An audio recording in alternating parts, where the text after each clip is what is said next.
Il est bientôt 15 h. Merci d'être avec nous sur BFM TV à la une de l'actualité de ce dimanche. Cette information BFM TV, le parquet de Paris a ouvert une enquête visant Pierre Palmade pour détention d'images pédopornographiques. Elle fait suite à un signalement effectué par un homme qui a contacté la police pour dénoncer les faits.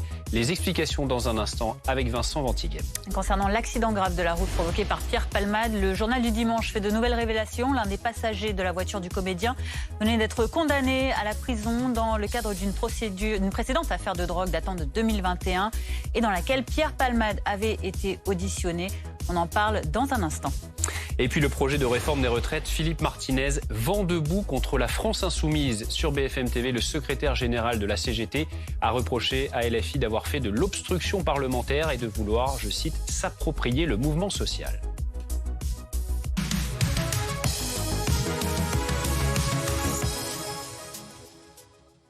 On commence d'abord avec cette toute dernière information qui concerne Pierre Palmade. C'est une information BFM TV, Vincent Ventiguen, grand reporter au service police-justice de BFM TV. Vincent, le parquet de Paris a ouvert une enquête visant Pierre Palmade pour détention d'images pédopornographiques. Exactement, c'est une information qu'on était en mesure de révéler à la mi-journée. Donc le parquet de Paris a ouvert cette enquête préliminaire hier, samedi. Les investigations sont confiées à la brigade de protection des mineurs.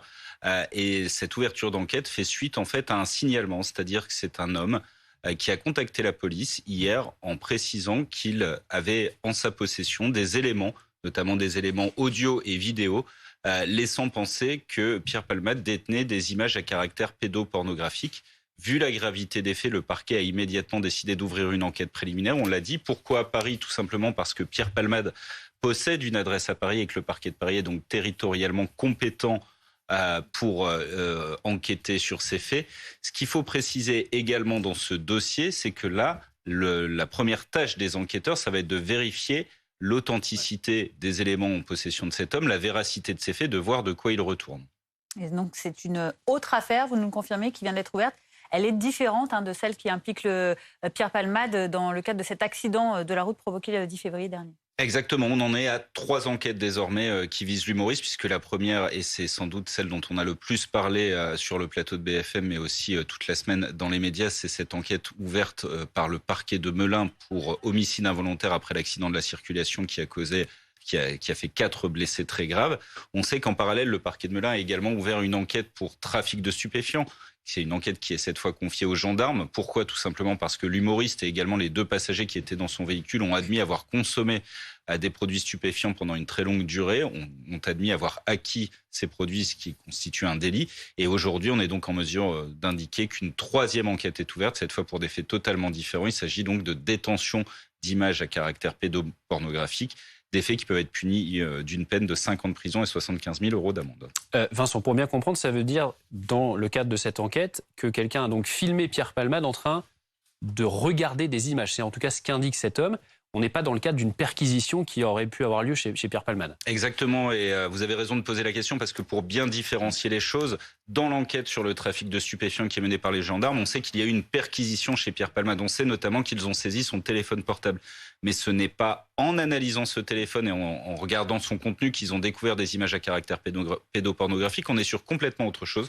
Là, c'est un homme qui dit, voilà, j'ai des vidéos. Sur ces vidéos, on voit Pierre Palmade en train de regarder des images à caractère pédopornographique. Alors, restez avec nous, Vincent. On va revenir dans un instant sur d'autres révélations dans le cadre de l'accident routier de la semaine dernière. Mais tout d'abord, Maître Philippe Courtois, bonjour. Vous êtes avocat spécialisé dans la défense des victimes de la route.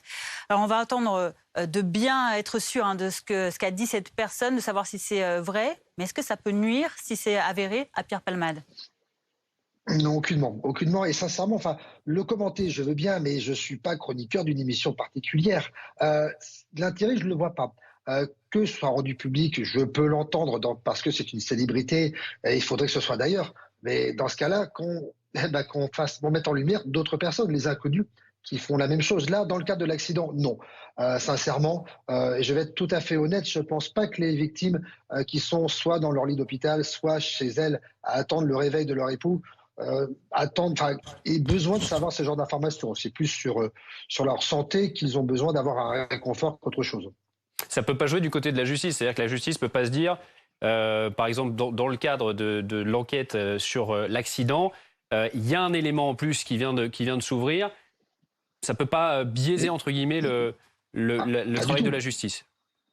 Ah non, pas du tout. Il n'y a aucun lien avec l'accident. Même ce qu'il a fait avant, ses pratiques ou autres, ça intéresse peut-être le public à grand scandale, mais pas du tout l'accident qui nous concerne. On est sur une infraction d'homicide et blessure involontaire. Qu'est-ce que l'existence de photographies ou de vidéos d'une personne qui se manifeste, et vous en aurez bien d'autres, je pense, dans les jours à venir, ce qui est d'ailleurs détestable, quel est l'intérêt dans un accident? Aucun. Là, on dévie quand même de l'accident. En revanche, ça peut jouer un rôle éventuellement dans une possible mise en détention provisoire pour ces faits de photographie ou de pédopornographie. Là oui, mais c'est une autre procédure.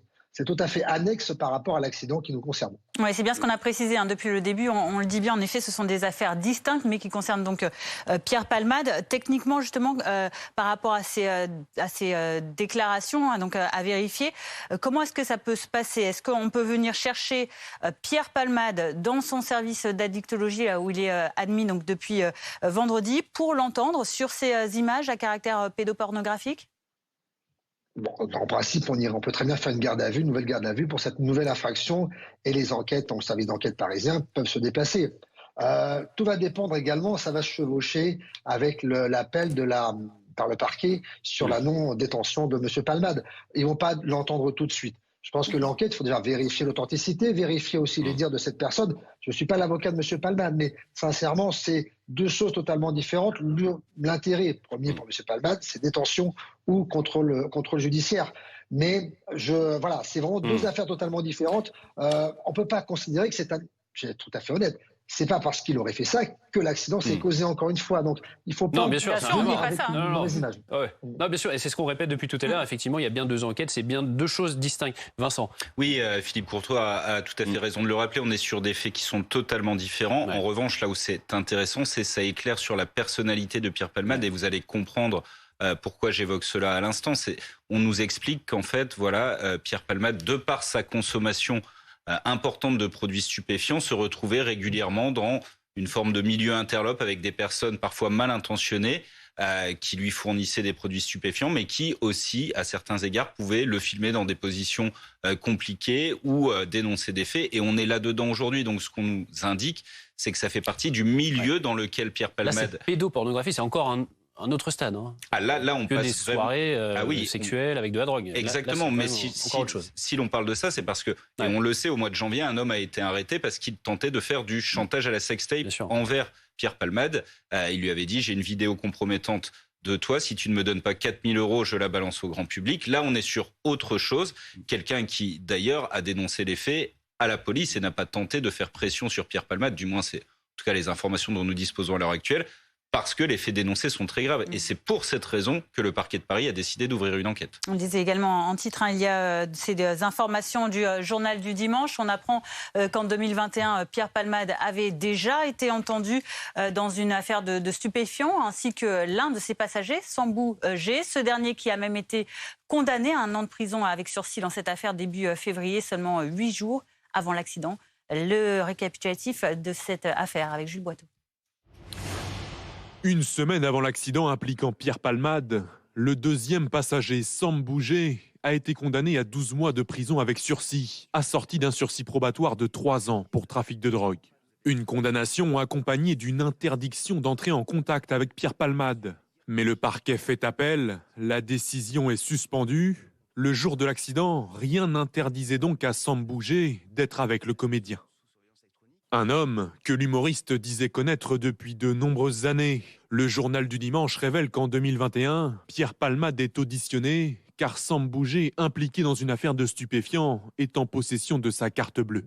Le comédien décrit alors la nature de leur relation. Et sur PV, c'est-à-dire sur procès verbal, Pierre Palmade reconnaît avoir continué à se droguer et qu'avec ce monsieur Sambou G, ils avaient des relations sexuelles, ils achetaient de la drogue ensemble et ils consommaient de la drogue ensemble. Dans un SMS datant du 27 septembre 2021, le comédien demandait à Sambou G de le rejoindre pour 6 injections en échange de 300 €. J'arrive à piquer. Il aime quand je le pique. Ma façon de faire, quand je lui fais des injections de 3 MMC. Au cours de l'audition, l'humoriste se livre sur son addiction et se qualifie de toxicomane et alcoolique à vie. Il décrit une consommation très poussée quand il rechute, plusieurs bouteilles de vodka et grammes de 3 MMC, en plus de la cocaïne. Pourtant, à l'issue de l'interrogatoire en 2021, Pierre Palmade ressort libre. À l'époque, il est entendu comme témoin dans une enquête plus large, visant les trafiquants de drogue et non les usagers. Déjà en 2019, Pierre Palmade avait été condamné pour acquisition et usage de stupéfiants. Alors Vincent, concernant ces révélations du journal du dimanche, il y a un point qui pose question. Est-ce que cette interdiction d'entrer en contact entre donc Pierre Palmade et Sambouget, l'un des passagers de sa voiture, était-elle réelle ? Au moment de l'accident, non. Ouais. Alors les choses sont un peu techniques, mais on peut le dire avec certitude, non. Pourquoi ? Je vais vous expliquer. Le 2 février, Sambouget a donc été condamné, on l'a dit, à 1 an de prison avec sursis, assorti d'un sursis probatoire de 3 ans. Selon le JDD, il avait donc également été condamné à une interdiction de contact avec Pierre Palmade, ce qui est le cas. Sauf que le parquet a fait appel de cette décision qui ne serait entrée en application qu'à la date du 12 février, 10 jours après, puisqu'on a ce délai incompressible de 10 jours après une condamnation pendant lesquels, en gros, la décision est gelée. Donc ça veut dire que le 10 février, il n'y avait rien qui interdisait à Sambouget et à Pierre Palmade de se retrouver ensemble. Très bien, on va également écouter ce que disent les politiques, puisqu'ils s'emparent eux aussi de cette affaire. Ce dimanche, Gérald Darmanin, par exemple, souhaite durcir la législation sur la conduite sous stupéfiants. Le ministre de l'Intérieur qui propose de retirer le permis en cas de conduite sous l'emprise de la drogue. Il souhaite également renommer en homicide routier les accidents mortels dus à la drogue et à l'alcool. Et depuis la Corse où il est en déplacement, il est revenu sur ses propositions. On l'écoute. Aujourd'hui, quand on fait des contrôles sur la route pour savoir si les gens ont pris de la drogue, c'est 16% de positivité. Et donc on voit bien que là, il y a une augmentation générale de ceux qui prennent leur véhicule en ayant consommé des stupéfiants, produits que je voudrais ici rappeler une nouvelle fois interdits sur le territoire de la République. Donc la proposition est assez simple, suppression, retrait du permis, retrait des 12 points lorsqu'on conduit sous stupéfiants et accepter l'idée que même si on garde l'amende, on puisse arrêter de retirer les points pour les personnes qui ont fait un excès de vitesse de moins de 5 km à l'heure. Maître Courtois, vous êtes toujours avec nous. Le retrait du permis de conduire pour toute personne qui conduit sous l'emprise de drogue, est-ce que c'est suffisant selon vous ? Est-ce que ça peut faire peur ? Ça peut faire peur, mais ce que je regrette, c'est l'annonce qui a été faite. On a l'impression que c'est fait en fonction de l'actualité. C'est pas que ça a été mal fait. Il aurait fallu, en tout cas, prendre son temps. Ça fait depuis 2018 que tous ces projets sont en cours, aussi bien pour les stupéfiants ou l'alcool. Mais vous voyez, si par exemple on sait, d'après les statistiques, que lorsqu'on fait des contrôles, on est à 17%. Pourquoi attendre aujourd'hui ? Il n'y a pas que l'alcool ou les stupéfiants, vous avez également les médicaments. Les médicaments, les classes 3, donc les anxiolytiques, antidépresseurs, interdits à la conduite. Ce n'est pas prévu dans le code pénal en répression, rien du tout. C'est la même chose pour la vitesse. La vitesse, on a le délit de grande vitesse, plus de 50 km/h. Vous voyez vraiment que dans tous les accidents, on va voir ça. Ce qui est dommage, donc vraiment, c'est que le travail qui a été fait avec les associations auxquelles j'ai participé, même l'homicide routier, on a l'impression qu'on le sort aujourd'hui alors qu'il y a toute une réflexion, pas que sur ces certains points, les stupéfiants, l'alcool, la vitesse ou autre, il y a tout le reste. La prévention, on a beaucoup de choses à faire sur la prévention. Lorsqu'on sait qu'une personne qui a bu, fumé, ne va pas payer, c'est l'assurance qui va payer, c'est pas normal. La prévention peut servir également. Il y a la répression, enfin, il y a beaucoup de choses qui ont été mises en place. Et tout ce qui est fait aujourd'hui, si vous me permettez, tout ce qu'on entend sur M. Palmade et l'enquête, on aurait pu le faire dans beaucoup d'autres accidents. Et ça montre justement les limites du ministère public, du parquet, qui n'a pas forcément, sauf là, puisqu'il y a une lumière médiatique, les moyens de le faire au quotidien. Ça permettrait, et c'est ce qu'on a demandé, et c'est ce qui devrait être fait, une commission de réforme sur la création d'un vrai statut de la victime qui pourrait être assisté. Et là, il y aurait un vrai travail comme là, mais sans, honnêtement, je vais être franc avec vous, je suis étonné de cette histoire de vidéo pornographique. Cette personne, c'est fortuite, on ne va pas se mentir non plus. C'est comme par hasard, il le sort aujourd'hui, pour qu'il ne le sorte pas avant. Je ne défends pas M. Palmade, mais toute la lumière qui est faite font oublier qu'il y a des accidentés inconnus qui, justement, n'ont pas eu la même lumière dans leur enquête et dans leur malheur. Et allons de l'avant et allons plus que les simples changements de mots. Il y a quelque chose derrière ces changements de mots. Mais justement, il faut l'expliquer. C'est le but de tous les projets qui ont été déposés par les associations auxquelles, justement, j'ai porté mon Justement, concours. Maître Courtois, vous l'évoquiez, parmi les travaux effectués par ces associations, il y a aussi, vous le disiez, la requalification de ces accidents mortels dus à la drogue et à l'alcool en homicide routier. C'est donc déjà un travail qui est en cours. Est-ce que vous pensez que ça pourrait changer quelque chose ? Qu'est-ce que ça changerait concrètement, en fait ? C'est-à-dire qu'il y a quand même quelque chose qui peut choquer la totalité de notre population. À l'origine d'un accident, vous buvez, ou vous fumez, ou vous prenez de la cocaïne, ou vous roulez vite. C'est un acte volontaire. Volontairement, vous le faites en conscience. Vous allez prendre votre véhicule. Et il y a un accident qui va être causé par un acte volontaire à l'origine. La frontière, ou en tout cas l'épaisseur de cette vitre entre la délinquance et la criminalité, elle est très, très mince. Donc c'est cela qui va être créé, l'homicide routier. On n'est pas en train de dire que routier va concerner tous les homicides, les fautes d'imprudence, de négligence. Il y a un acte volontaire. Il faut appliquer les peines. Sinon, à quoi ça sert d'avoir augmenté la sanction pour un homicide involontaire de 3 à 5 ans? C'est 2 ans de différence, c'est un véhicule. Ça sert à quoi? C'était simplement un écran de fumée pour les victimes de la route. Comme là, si on ne va pas plus loin que de simples annonces, il y a autre chose derrière. Vraiment, il faut aller encore plus loin que simplement ces petites informations. Beaucoup d'associations veulent qu'il n'y ait plus d'accidents. Ce n'est pas la répression. La répression, ça n'a pas changé grand-chose. On va faire un exemple de M. Palmade. Oui, c'est 14 à 20 ans qu'il risque. Mais je ne vais pas faire de paris comme certains que j'ai pu entendre sur différentes chaînes. Je ne vais pas vous dire combien il va avoir. Mais c'est certain que, sincèrement, on peut faire diminuer les accidents. Et ce projet de loi, il est très bien. Mais encore faut-il qu'il soit terminé et qu'on avance. Il faut une table ronde avec tout le monde, y compris les assurances, y compris et surtout les victimes, pour qu'il y ait des chances d'arriver un jour à réduire ce nombre d'accidents et de morts qu'on a tous les ans. Et ça stagne, hein. D'ailleurs, la prévention ne sert plus à rien. On peut voir une vertu de la médiatisation, c'est vrai. C'est à tort parce qu'on oublie les victimes et c'est très difficile.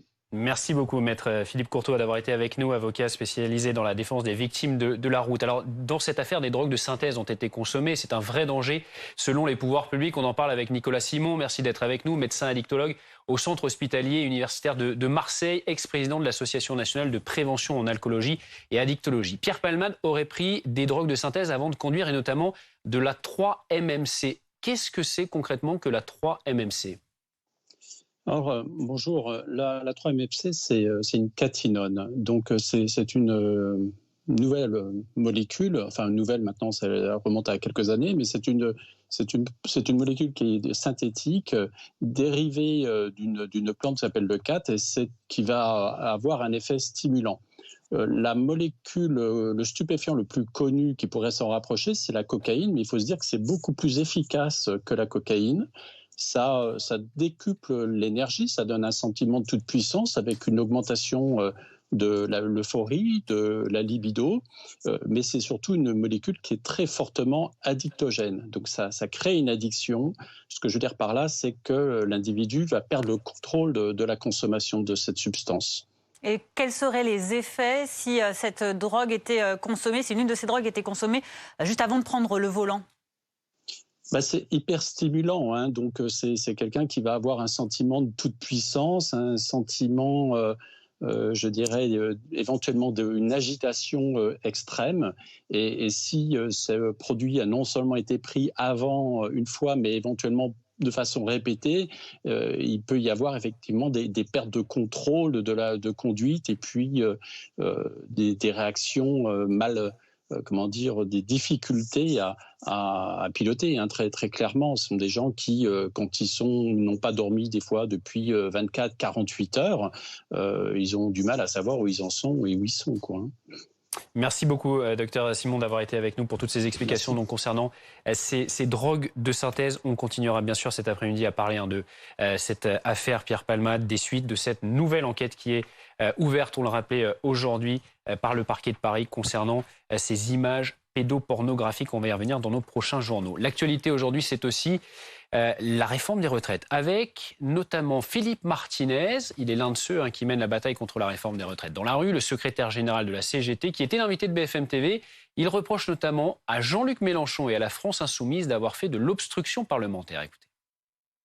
Ce qui a été fait à l'Assemblée nationale et le fait de ne pas aller à l'article 7 pour que chacun puisse afficher ses positions, c'est un problème. Mais est-ce que c'est un allié du mouvement social, Jean-Luc Mélenchon ?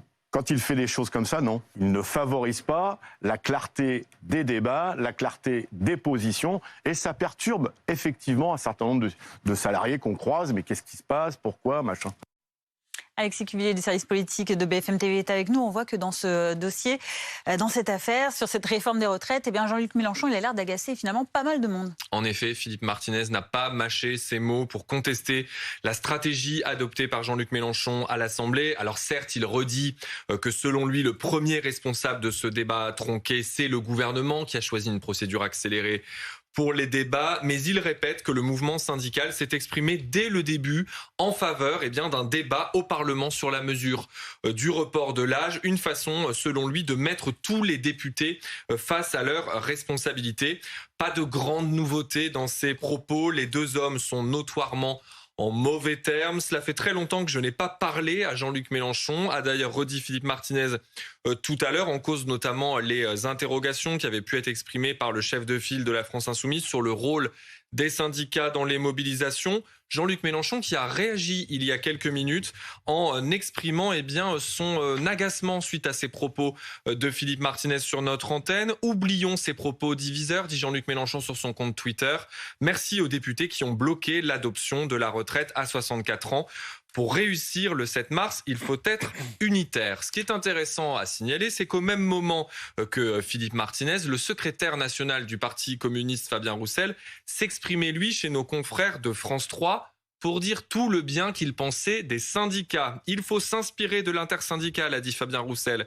Elle est très différente, mais elle réussit à parler d'une seule voix. Cela doit inspirer la gauche. Le député du Nord qui regrette le pas de côté, je cite, de quelques députés insoumis, de ne pas aller jusqu'à l'examen de l'article 7. On voit bien à quel point la stratégie entre les communistes et la France insoumise est différente. Je ne rajouterai pas une pièce dans la machine à diviser, dit néanmoins Fabien Roussel. Des désaccords donc à la NUPES, mais pas d'explosion. En tout cas, pas pour l'instant. Merci beaucoup Alexis pour toutes ces précisions. Restez avec nous dans un instant sur BFM TV. Nous reviendrons sur cette dernière information concernant Pierre Palmade. Le parquet de Paris a ouvert une enquête pour détention d'images à caractère pédopornographique après un signalement effectué auprès des services de police. C'est une information BFM TV. Nous y revenons dans un instant.